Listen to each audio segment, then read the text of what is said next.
प्रचंड गर्दी, महिलांची औक्षणासाठी रांग आणि मुंबईकडे येण्याआधी मनोज जरांगे पाटलांना समोर दिसलेलं आपलं कुटुंब. हा क्षण त्यांना काही वेळासाठी भावुक करणारा ठरला. मुंबईकडे निघालेल्या आपल्या वडिलांना चारही मुलांनी कडकडून मिठी मारली.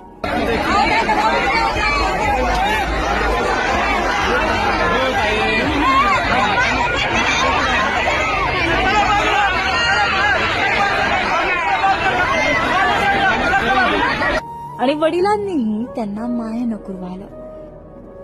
तर आपल्या पतीला समोर पाहून पत्नीलाही काही वेळासाठी अश्रू अनावर झाले.